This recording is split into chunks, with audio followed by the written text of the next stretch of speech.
Welcome to Sweet Tea with the Classics, the podcast that takes classic literature and gives it a Southern twist. Grimm's Fairy Tales by Jacob Grimm and Wilhelm Grimm. Preparer's note. The text is based on translations from the Grimm's Kinder- und Hausmärchen by Edgar Taylor and Marian Edwards.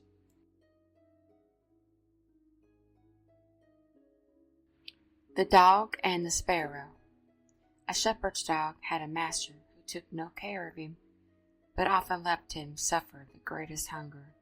At last he could bear it no longer, so he took to his heels, and off he ran in a very sad and sorrowful mood.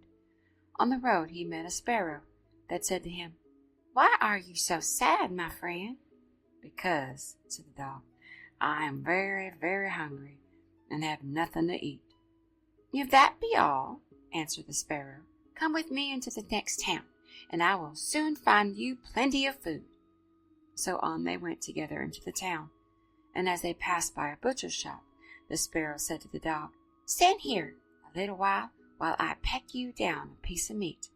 So the sparrow perched upon the shelf, and having first looked carefully about her to see if anyone was watching her, she pecked and scratched at a steak that lay upon the edge of the shelf, till at last it fell. Then the dog snapped it up and scrambled away with it into a corner, where he soon ate it all up. "Well," said the sparrow, "you shall have some more if you will, so come with me to the next stop, and I will peck you down another steak." When the dog had eaten this too, the sparrow said to him, "Well, my good friend, have you had enough now?" "I have had plenty of meat," answered he, "but I should like to have a piece of bread to eat after it." "Come with me, then," said the sparrow, "and you shall soon have that too." So she took him to a baker's shop, and pecked at 2 rolls that lay in the window, till they fell down. And as the dog still wished for more, she took him to another shop, and pecked down some more for him. When that was eaten, the sparrow asked him whether he had had enough now.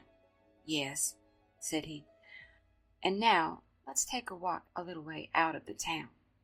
So they both went out upon the high road, but as the weather was warm, they had not gone far before the dog said, "I am very much tired.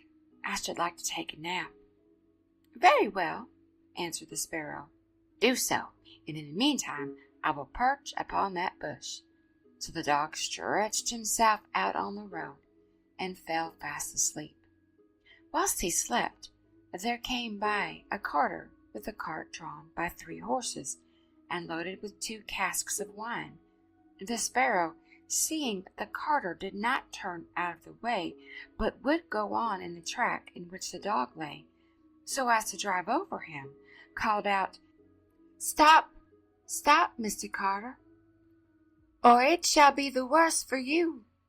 But the carter, grumbling to himself, "You make it the worse for me, indeed. What can you do?" cracked his whip, and drove his cart over the poor dog, so that the wheels crushed him to death. "There!" cried the sparrow, "thou cruel villain, thou hast killed my friend the dog. Now mind what I say. This deed of thine shall cost thee all thou art worth." "Do your worst, and welcome," said the brute. "What harm can you do me?" And passed on. The sparrow crept under the tilt of the cart, and pecked at the bung of one of the casks till she loosened it, and then all the wine ran out, without the carter seeing it. At last he looked around, and saw that the cart was dripping, and the cask was quite empty. "What an unlucky wretch I am," cried he. "Not wretch enough yet," said the sparrow, as she alighted upon the head of one of the horses, and pecked at him till he reared up and kicked. When the carter saw this, he drew out his hatchet and aimed a blow at the sparrow, meaning to kill her, but she flew away, and the blow fell upon the poor horse's head with such force that he fell down dead. "Unlucky wretch that I am," cried he. "Not wretch enough yet," said the sparrow, and as the carter went on with the other 2 horses, she again crept under the tilt of the cart, and pecked at the bung of the second cask, so that all the wine ran out. When the carter saw this, he again cried out, "Miserable wretch that I am!" But the sparrow answered, "Not wretch enough yet," and perched on the head of the second horse, and pecked at him too.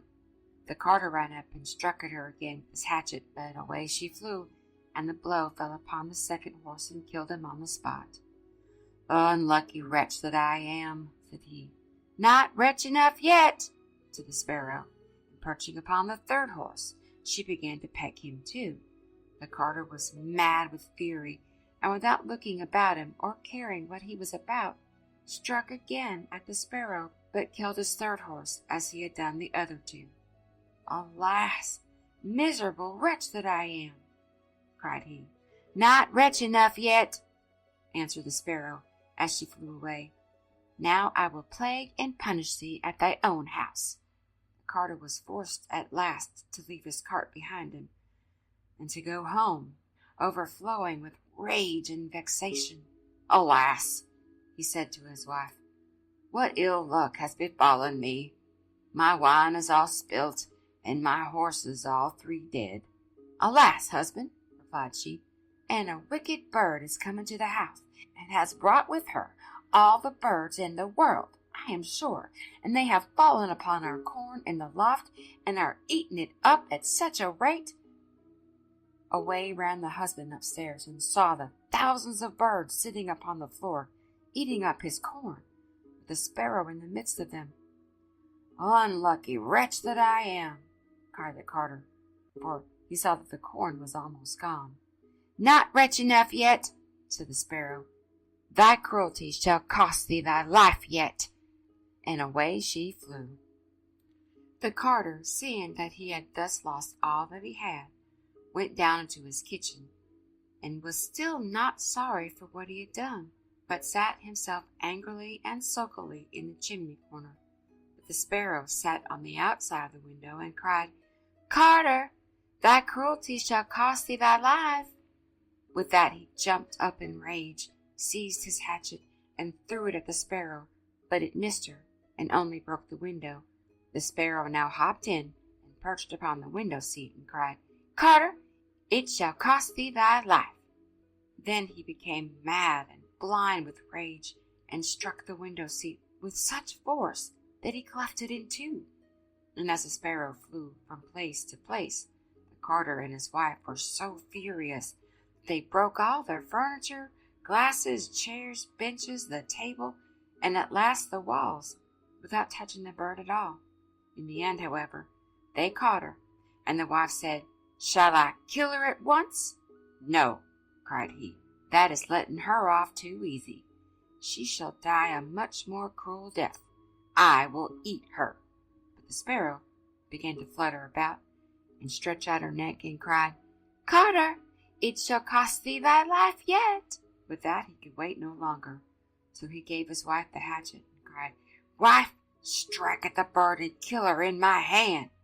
And the wife struck, but she missed her aim, and hit her husband on the head, so that he fell down dead, and the sparrow flew quietly home to her nest. Thank you for listening to Sweet Tea with the Classics. We hope you enjoyed the episode. Please like, share, and subscribe for more.